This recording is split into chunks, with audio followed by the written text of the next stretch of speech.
Cheers, everybody. Welcome to another episode of Bourbon and Booze. It's Tuesday, and it is a whiskey day, and kind of a whiskey that I'm really excited for because this is a whiskey that most of us can afford at $20 a 750. I think is a great deal, and it's a really good whiskey in my opinion. And this is the Old Grandad Bottled and Bond 100 proof. Now they have the Old Grandad, which is an 80 proof, and the Old Grandad 114, and I'm pretty sure there's some Old Grandad barrel strength out there, but this is Old Grandad Bottled and Bond. It's 50% or 100 proof. It's aged 4 years, and it is from Beam Suntory. So Jim Beam or Beam Suntory, and so it's got a great pedigree. It's fairly old history. This happens to be the whiskey that my stepdad absolutely loves. So usually we pick this up for him all the time. Usually the Old Grandad. I think we got in the 114, and I have neglected to have my knife on me, and I'm having trouble opening that. Let's see if we can get a quick knife.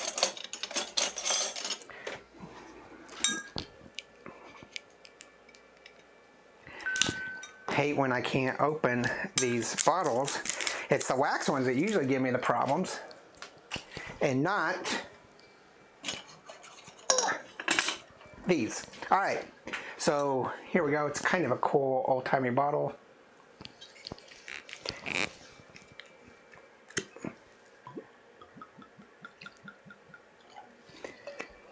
Old Grandad 100 proof, Bottled and Bond. Oh, smells absolutely great. Smells like a great bourbon. Dark cherry, vanilla spearmint, some banana,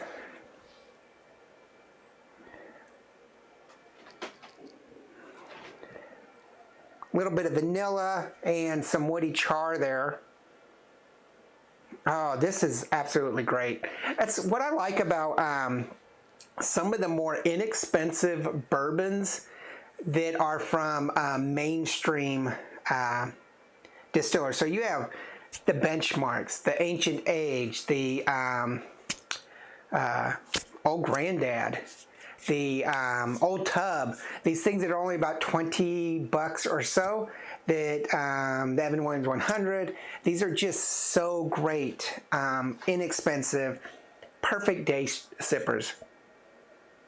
I'm going to have to give this a 4 on aroma. This is a really great aroma. And of course, cost, it's only a 2. Actually, that's wrong. It's a 4 at $20. So we're already at 8 out of 20. A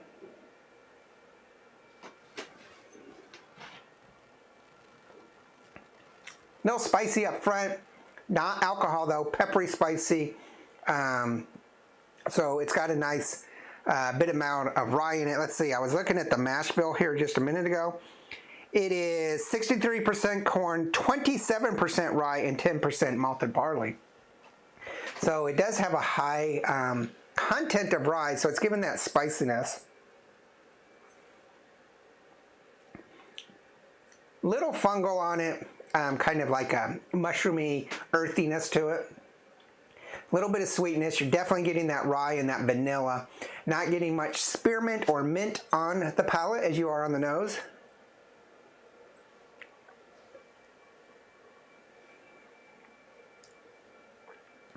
Little bit of a woodiness to it, some char, the tannins of the char. But overall, it's a really decent mouthful. I'm going to put it as a mouthful. I'm going to put it as a 3. So that's an 11. That's already a pretty solid 3 barrel. We just haven't gotten the bite yet, and there is some underlying heated funkiness on the back end.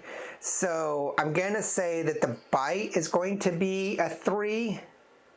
So that's putting it at 14 or a 3.5. 3.5 out of a 4 barrel, or 3.5 out of 5 barrel. I think that's a really decent, for 20 bucks, this is a great whiskey. I'm going to have to get the regular Granddad, which I thought we had up here somewhere behind me, but I don't see it, and the 114 and do a side-by-side of all of them. Yeah. I love the smell of it. I love Scotch. Scotch is my go-to for flavor, for aroma, and everything. But it's hard to be a really great bourbon for aroma, to just sit there. I'd rather taste a Scotch. I'd rather have that rye high spiciness back end for the bite. But the aroma, it's hard to beat a bourbon. Just hard to beat. And I can understand why people are such big fans of bourbon. I don't understand why they're not big fans of Scotch. Scotch, to me, a good Speyside or an Islay or even a nice Highland or even a great blend just outdoes bourbon so much. But it is very difficult to pass up a bourbon and just sit there for hours watching TV, sipping it and smelling it. So, and this is a great one. This is a 3.5 barrel, decent cost. But again, leave your comments. Tell me what you think about Old Granddad Bottled and Bond. It's their 100 proof. Tell me what you think. What is your consideration of it versus the 114 or the regular 80? The higher the proof, the better for me. But some of you probably are opposite and like that lower proof 80. But just let me know. And remember to check out tomorrow. We have a great coffee. Thursday, we have another great Bottled and Bond whiskey I'm so excited for.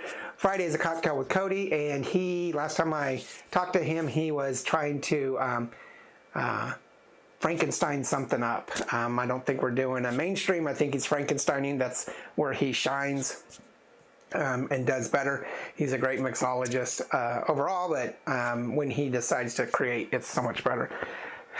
And then Saturday, we have a special guest coming in this week, and we're going to film, and we'll have that come out Saturday, probably around noon as well. All right. Remember, there is no bad whiskey. There's only good whiskey and great whiskey, and this is really good whiskey. Cheers.